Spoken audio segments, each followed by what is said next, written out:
I'm not gonna lie to you, I was never a huge fan of Sharen when the game first dropped. Like, sure, you needed her built slightly for outpost farming, and yeah, it's pretty cool that she can become invisible, but everything else felt real lackluster to me. So when they announced that she would be the next ultimate character, well, part of me felt just like skipping her.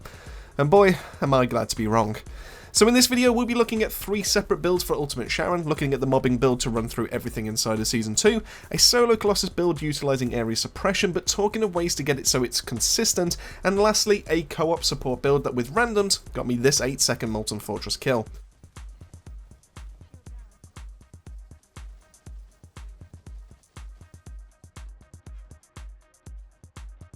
But enough of me introducing them, how about we get right to it. Alright, so instead of actually building these properly right in front of you, because there are 3 builds, I'm just going to be doing it just like old school and everything like that. So the first build is going to be our mobbing side of things. This is going to be centered around the Transcendence mod of Ambush. This is an Ultimate Sharen exclusive, and essentially what this does is it changes a few of the things to do with the kit. The main thing that we will be focusing on is that even though skill 3 does increase its damage, is going to be skill 2 as well as a passive. Now skill 2, active camouflage, how this one works is that we get a few extra buffs, but we do actually have a massively reduced duration. So before, when it used to be 10 seconds, we now get it at 4 seconds. Now you could increase this further if you really want to, but to be honest with you, 4 seconds usually is more than enough when it comes to actually securing another kill. Talking about that, we will get to the passive very shortly, but to give you an idea, what this one now does is it increases our movement speed by 30%, making us fast as sin, and lastly, gives us an extra cooldown decrease of a huge 30%. So essentially what this means is by using this with MP conversion nimble fingers, getting us to 62.1%. That 30% when camouflage is active will allow us to hit that cooldown cap. This means that skill 1, skill 3 and skill 4, if you really want to, essentially get this cooldown as fast as possible, but primarily you will be using skill 1 and skill 3 depending on what your actual playstyle will be. Personally, I prefer skill 1, but feel free to be able to mess about with skill 3 if you want to, because it is still fantastic. Kind of main thing to really note about why this one increases our DPS so much is that during ambush, which is after you activate a skill, your skill is then going to deal an additional 100% increase to your damage. From what I understand, this happens after the damage calculations, so essentially it goes through everything it needs to do, is what it would have done normally, and then you get another 100% of that on top of it, which is fantastic. It increases your base critical hit rate for your firearm as well as your skill for that shot or for that activation by 22%. This can be increased further by using things that also increase your base critical hit rate, which is what we're actually going to be doing with the rest of this build.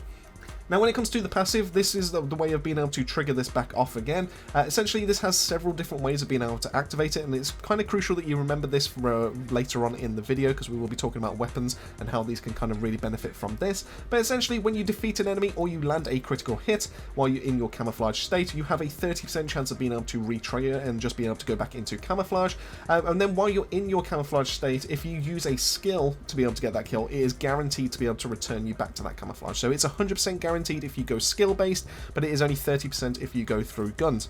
That's just one thing to really kind of note about this, and that's the reason why we're heavily going into skill based when it comes to Ultimate Sharen with this ambush mod. So to really kind of complement it, what are the main things that we are looking to be able to do? We want to maximize our DPS, we want to make sure that we've got our cooldown sorted, which we do between MP conversion, nimble fingers and also the mod in itself, and we want to make sure that we are lethal when it comes to the actual range and just a general overall usefulness of this. So we do go for an increased HP. While we will be consistently in stealth, we will, can take some kind of like generic damage, pretty much exists. This makes sure that we aren't kind of like squishy from that side. So increase one here, just putting one mod for that is going to be more than enough. We've already discussed about the cooldown mod, so that's going to be our MP conversion and our nimble fingers, allowing us to hit that cooldown cap when we are in stealth. We go for electric specialist here to be able to maximize the amount of electric skill power that we will be doing. Essentially, we don't want to use focus on electric here because we're already going to hit that cooldown cap between all the other mods that we've just talked about. And we also want to increase our range so that our cutoff beam as well as our French ball rounds will be able to hit as many enemies as possible, so skill expansion definitely makes its way into the build here. Now the rest is pretty much directed around just pure damage. This is going to be a crit package of 3 of the 4 mods. This is going to be skill concentration, front lines and emergency measures. We do not need to go for skill insight. In fact, actually that would be overcapping. The reason why is between point, everything that we do have here, as well as the weapon that we'll be holding, will be going over that 100% and guaranteeing the critical hit anyway, so we do not need to be able to actually add any more into it. This essentially frees up one extra mod, which is where our flex spot of maximize conservation is going to go. Essentially, if I use this one, I can then use the Slayer set as a component set to be able to maximize my DPS, but also to be able to reduce the amount of MP, so I still have more than enough for me to be able to cast. Or alternatively, you can go for a few other things in here. If you want to go for more defense and some extra skill power, you can go for Spear and Shield. Yeah, you can be able to mess about with other things, increased HP, extra, etc, etc, etc. Because we have saved one of our spots, that means that we do have a flex spot. This is where I've gone for maximize conservation. This allows me to be able to use the Slayer set without really kind of any penalties. You can go for other things instead. If you want to go for more defense, if you want to go for more skill power, if you want to go for, like, Spear and Shield is a fantastic mod to be able to go here, but if you want to actually match one of the mod slots that we will be using for one of the other builds, instead you can actually go for Electronic Synctium. This will essentially allow you to be able to get an extra 10.2% electric skill power, which works really nicely with this, and it gives you even more DPS. Personally, I think that Maximize Conservation is definitely the best slot, but that's just me personally, and that allows me to be able to put out the most amount of damage and be able to keep my skill rotation going. Lastly, Dangerous Ambush is fantastic here because this means that because we're constantly in stealth, enemies will not be able to target us, so therefore we will get extra 24.9% skill power. This is generic skill power, which works really nicely with when it comes to like buckets, when it comes to electric specialist. So by combining the two between them, we get even more DPS. It is a fantastic mod. It should just basically stay in every single one of these, but this is about as good as it gets when it comes to like electric specialist, so this needs a spot when it comes to this build.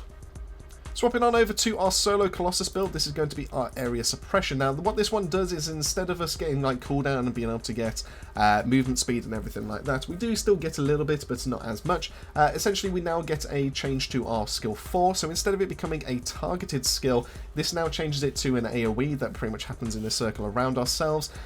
What this one we're trying to aim to do is still critically hit, because what this does is it gives us extra benefits of a cooldown decrease of 1 second per critical hit that we do. So we are going to be chucking out 20 daggers with this ability. If every single one of those lands and crits, we will essentially get 20 seconds worth of cooldown back into this ability. Obviously, we're not going to be relying on that to be able to get 20 critical hits and everything like that, so we will be reducing its cooldown, but we're essentially, by everything that we're going to do with this build, we are going to be consistently keeping this refreshed and refunded, and we can just constantly just keep spamming this over and over again.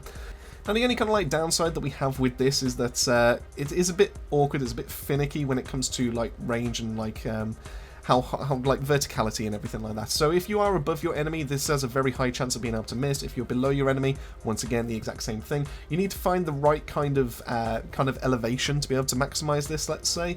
It's just a bit awkward, it's a little bit finicky, but this can do massive amounts of damage.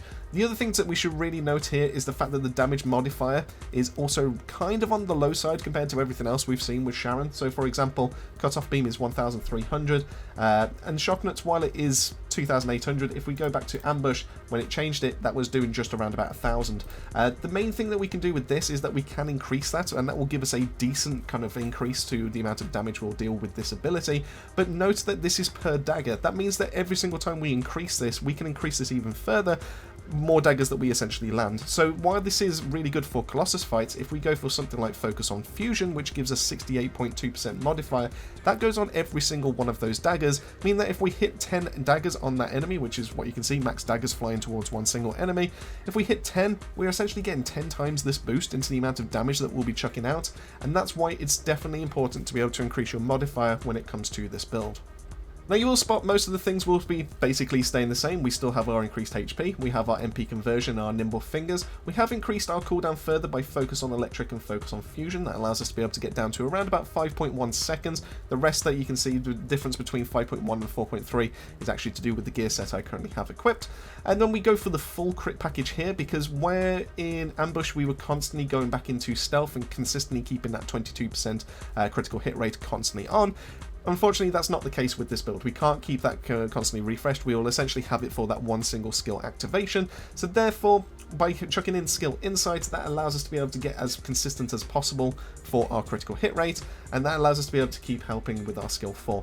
Lastly, Dangerous Ambush is going to be working slightly different here. Instead of it being a case that we're not being targeted because Colossus ignore stealth conditions, essentially we'll get them into their immobilized and their staggered state, and then that's when we get the 49.8% increase to our skill power. So once again, still deserves a slot, and that's essentially this build when it comes to Suppression. And now the last build is going to be more to do with the public lobbies when it comes to support, when it comes to the some of the harder Colossus fights that pretty much exist. So this is going to be primarily for your Gluttonies, for your Deathstalkers. There is still something that you should probably change up and kind of adapt to depending on the type of fight you're going into. So for example, when it comes to like Deathstalker, you definitely want to go for your Overwhelming Shield.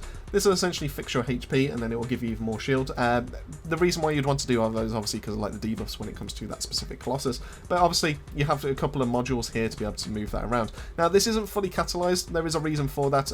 I'm not going to be investing any more into the rest of this build for the time being. I do have catalysts that I need to put into rest of builds for future videos for this channel, so therefore I will eventually over time kind of do this, but for the time being I'm just not going to. But this has definitely helped me with like Molten Fortress. This is definitely, you don't need to fully invest to really kind of get the most out of this. The main thing you want to do is make sure you're upright, so HP and HP amplification is going to be the main way to do that. Cooldowns are absolutely fantastic here. Focus on Electric, MP Conversion, Nimble Fingers, combined with Multi-Talented, because this Battlesuit Melting Rounds changes it to a Dimension skill. So we get that 20.5% skill cooldown on top of it. So as you can see here, we essentially go up to 88.7%, so we are just 1.3% short of the skill cooldown cap. So therefore, we don't need to be able to go any further into that. And then lastly, we just want to increase the range to be able to just get as close to the cap as possible without going over, and then maximize duration so that it stays upright as long as possible. Essentially, this will kind of get down to around about a 3-second cooldown if we have everything pretty much lined up and everything's all right. And then we kind of like chuck out both of the abilities so that we have like a big radius, a big range for the boss to kind of like walk around.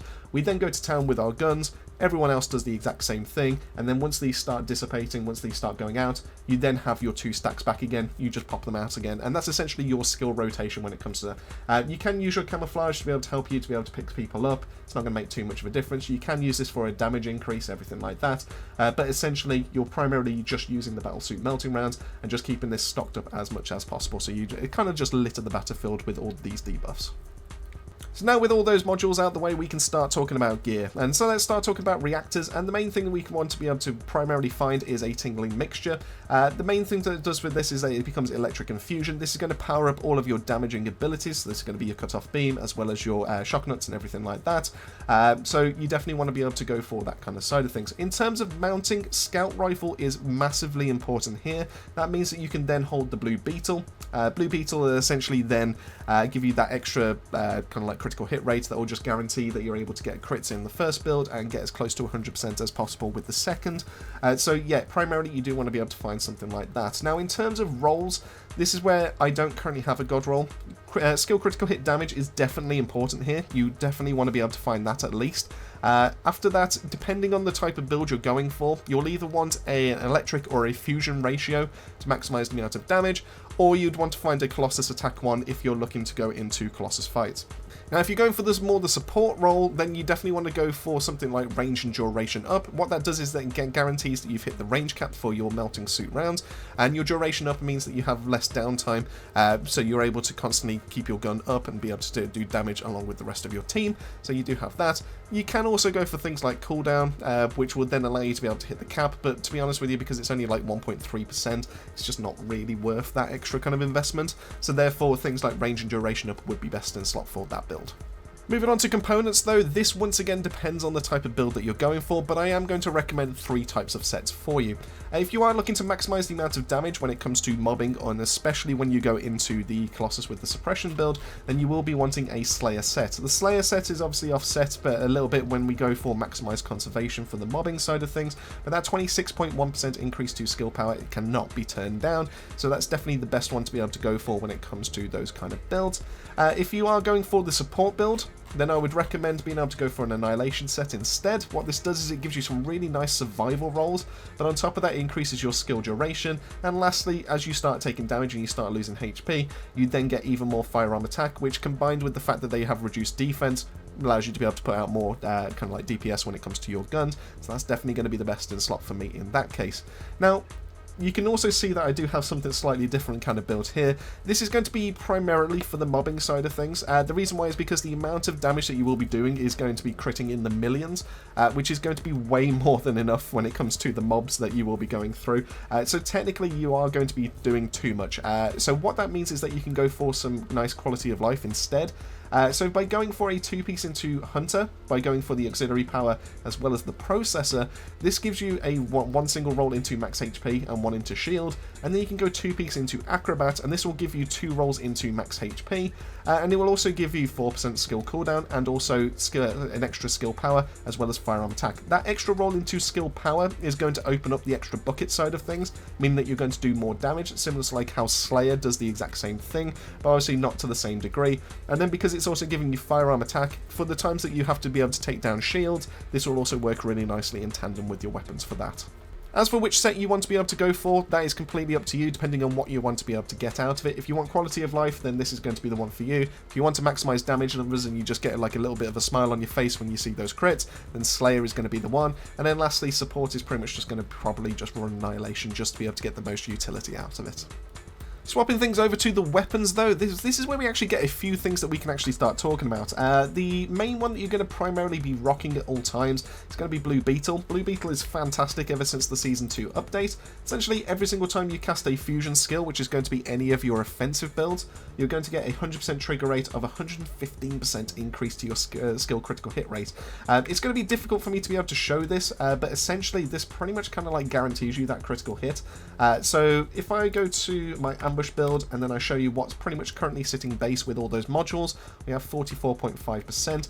If I go into cloak and then I activate an ability to go into ambush, it's not going to update it properly, but essentially, it helps if I actually equip the proper weapon, doesn't it? So if I go into cloak, then cast that, go into ambush, you'll see that the Blue Beetle is proc, so I get to 67.5%, but essentially that 22% that we get from the cloak is never going to show for us because it instantly applies to that ability, so it's not going to be something that sits on us for a few seconds or anything like that. So that 22% is base. It does go into everything else that calculates here, and it does mean that we get 100% base skill critical hit rate. I know it's not something I can necessarily show you. It's going to be one of those that is kind of like a trust me bro kind of moment, but I will tell you that a few other content creators do agree with that. It is the exact same thing. You will essentially consistently keep hitting critical hits if you have this kind of setup. Now, if you want to see what kind of build I do have for my Blue Beetle, essentially this is what I'm currently rocking. I haven't invested very heavily into it whatsoever. The main kind of thing that I would recommend is go for Firearm Attack as well as Defense Master. This is going to give, just like Ultimate Viesa build that I did do, this essentially gives you a little bit more staying power. I'm not using it for offense or any kind of like DPS or anything like that, so that's going to be the best for you there. In terms of other weapons, Voltia is fantastic. That's going to be a massive DPS increase as well. That's if you in terms of like the build that you want to be able to see there, that's pretty much what I'm rocking right now. Essentially, I've swapped out high voltage plasma for my previous build video, which you can see in the top right, because this is going to reduce the amount of defense that they're receiving, so I do even more damage, and that helps with the beams that then spread off from there as well. So that's definitely going to be good right there.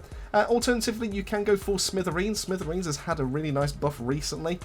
This now makes it so that when you land every single one of your pellets in a shot, you now get 100% critical hit rate, increases your critical hit damage, and now you get extra shell capacity, so you will be doing more pellets. The reason why this works really nicely with the ambush side of things is like something that you can fall back to is because of that critical hit rate. You're now guaranteeing yourself critical hits, so therefore you have a 30% chance every single time you pull that trigger being able to return yourself back into stealth. Every single time you kill an enemy, you'll have a 30% chance of being able to return yourself back into stealth. And guess what stealth does? Gives you an extra 100% outgoing damage. So essentially this massively increases the amount of DPS that the Smithereens can do, and it's already a fantastic weapon. So therefore, I do think Smithereens is a great slot here as like a boss killer, just in case you need to fall back to it. And then the last one that I do want to recommend is going to be Enduring Legacy. If I just slot that in right here, this one's going to be more for the support build, so this is going to be something you can consistently just hold down the trigger on. This this is going to be helping you debuff for more fire damage. It's also going to essentially be a really fantastic crit damage dealer as well. It's been one of the mainstays ever since it kind of happened. This is my current build that I am rocking. I'm essentially leaning into elements a little bit more with this, with my superheated barrel, as well as the heat circulation and fire enhancement. Essentially, I'm just looking to maximize the amount of damage that I can kind of do with this when it comes to fire. As you can kind of see, it's getting kind of matching up there with the amount of bullet damage that I'm going to be doing, so that's essentially what I'm trying to match. And this kind of gets emphasized a little bit more when we get to Inversion Reinforcement.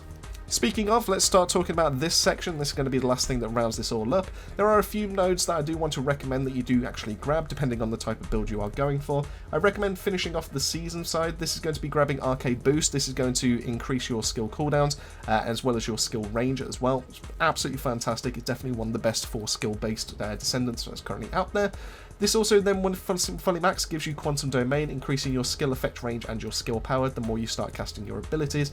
This is even more damage. It allows you to be able to snowball. Fantastic. Helps with both the mobbing as well as the actual Colossus fights ones as well, so it definitely is worth the slot there.